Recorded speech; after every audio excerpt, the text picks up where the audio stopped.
guys. The last video was about dealing with urges, and strong urges that can very easily lead to a relapse. I thought, since I'm already recording everything and everything is set up, I might as well do another session. So here you see me again in the pool. Is you a lucky bugger, Xander? Yeah, I know. The reality is there is actually so much more you can do when it comes to relapse prevention. That's what you will learn in your recovery, and by dealing with your mentor, by going through your particular circumstances in a systematic fashion. There are so many things to start off with that you can do right now to minimize the risk of a relapse. In the first instance, in your recovery, you will have hopefully by now done a list of those things that really are linked to your drinking. This might be the people you have surrounded yourself with, the places that you went to, the smells, the sounds, the paraphernalia, the buying of wine from a wine merchant, which then started celebrating this beautiful glass of wine that will come out tonight, and you smell it, and the bouquet of vanilla and a little bit of citrus in there. Oh, it's wonderful. In reality, fuck it, just give me any alcohol in there. But it's nice to pretend that I'm slurping and smelling and doing the thing. $500 a bottle? Bring it on, I'm worth it.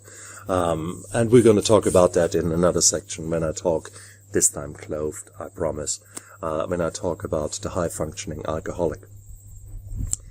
But essentially, you need to figure out what drinking really meant for you, when it happened, when it most frequently happened, how it occurred, etc. And then you need to put some stumbling blocks into that road so that you don't easily end there. Today I anesthetized a guy, and he said, "Oh yeah, doc, I listened to you when we talked in the clinic about stopping drinking, etc. But it was so difficult. I'm a truck driver, and they are my friends, and they went out for a work function, and they called me a pussy because I didn't want to drink. And then I had a few drinks." Yeah, exactly. First of all, I wouldn't call these guys friends, little wankers. You so happen to work with them, and that makes it a bit difficult. But especially in a macho culture where drinking is expected from you, it's bloody hard. So the logical thing is try everything to not get involved with these guys again. Sorry, fly came. So avoid toxic people and avoid those people who want you to be around because you are their drinking buddy. And it makes it so much easier for them, because then if they see that everyone else is drinking around them, then they have the excuse that they can drink. So the moment you say, well, actually, I don't want that, they get uncomfortable, because suddenly someone is holding a mirror in front of their face, and they think, well, hang on, maybe my drinking is not all right. Maybe my wife is right after all. Yeah, she probably is. So, toxic people, your so-called friends that you hung around with, yeah, about them. The places that you were, there are certain places, certainly in my drinking career, which were tightly linked to consuming alcohol. Certain places close by in the forest, where I just enjoyed myself, away from the house, so that I was nicely away from my family, that they didn't see how much I was drinking, and I was just sitting there in a beautiful forest and had one bottle after the other, and then came home drunk. So places like that, it was interesting. After my sobriety, it was quite hard for me to go to those places, because initially there was quite an urge there. It was automatic. Here I am. Where's my bottle of wine? And it was a strange sensation, but it's certainly there. You are making memories every single time you're opening a bottle and pouring it down your gullet. So that's a reality. So these memories, you need to take a big screwdriver, and you've got this LP running, and you've got the grooves on the LP. Yeah, you take a bloody big screwdriver and go so that LP will never, ever sound the same. When I say LP, I mean vinyl, coming from a time when you were still sort of putting vinyls on turntables. So, you need to scratch that. You need to make sure that the song never plays the same way again. What about other things? The paraphernalia. We had in my house some beautiful crystal wine glasses. They were gorgeous, and we actually still have got some of them. When I say some, typically a lot of them I've broken, or my wife has broken when we were drunk. But still some of them are in existence, but they are certainly not easily accessible. They are hidden somewhere, and they might be something that I give to my kiddos when they move out. It is not something that I nowadays would take out, because it immediately reminds me. I can virtually see the beautiful condensation running down on the outside of the wine glass. I feel the weight of it, and with that I can automatically smell the Merlot, the Chardonnay. It is just there. So no, don't set yourself up like that, because suddenly you've got this little gremlin there in the back saying, oh yeah, oh, these were good times, weren't they? Oh, now beautiful sun is setting now.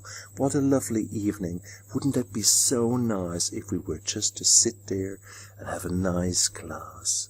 Just sort of half full, just a little taster. My ass. You know exactly where that ends. Face down on the garden bench. No.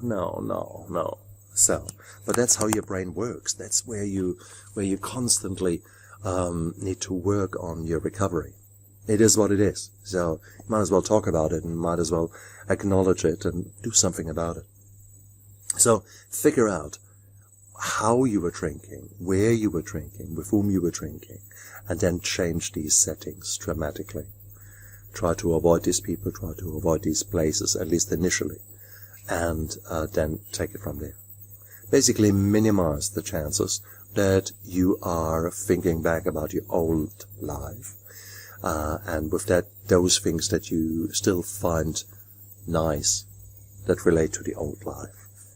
Waking up in your vomit is probably not so nice. So if you want to remember that, or even have some pictures taken by someone of the evidence, or if you are unlucky enough that you were filmed and that you're actually a bit more important person, and all that stuff is out on the internet for all your fans to see, well, there you go. You might as well look at the bad old times, because that can be a powerful thing. But these were the old times. These were the old you. Okay? The past does not equal the future. You are changing. You have turned around, or you will be turning around. So this is what this is. I mean, that's why you're watching that. To gain the strength, to get the insights, to learn the tips, the tricks, those things that worked for me, and those things that may very well work for you. So you need to figure that out, what works. Listen to me, listen to other dudes or girls who have been there, and see what works for them. Listen and see if some of their tricks, some of their insights work for you. Ultimately, this is your journey, and you are alone on that journey. There are many people who will help you if you ask. That's the important bit. So if you haven't got a mentor, I strongly suggest find one.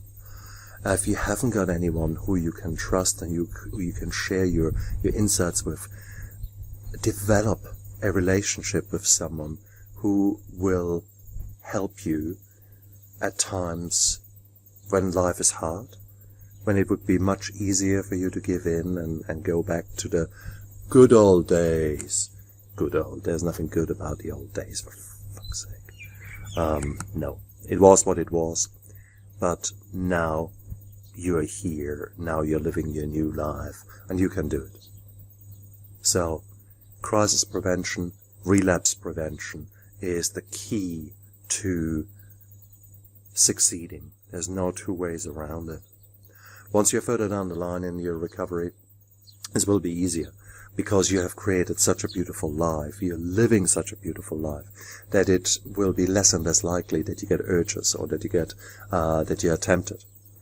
But here I am, 6 years down the line, and tonight is a classic example where I could have very easily drunken something and got away with it. I'm pretty certain. But would I be happy? Well, whilst I was drinking, probably. I would probably be quite nicely merry. Would listen to old music, reminisce, beautiful. And tomorrow I would have the hell of a hangover, and I would certainly not be a nice guy to be around with. And I would hate myself, and I would be guilty and ashamed. Oh, fuck that. No. Been there, done that. No. I rather want a good life. And so I encourage you, try to analyze what's going on in your head. Try to analyze what's going on in your heart as far as feelings are concerned, and deal with them. Minimize the risk of exposure to those things that tempt you, and with that, a relapse will become less and less likely. Life is beautiful. Life in recovery and in a sober life is fantastic. Wait and see. Go for it. You can do it. So if you're still drinking, come on. Listen to me, and you can do it. You can do it. Find some help and get yourself sorted, and your life will never be the same again.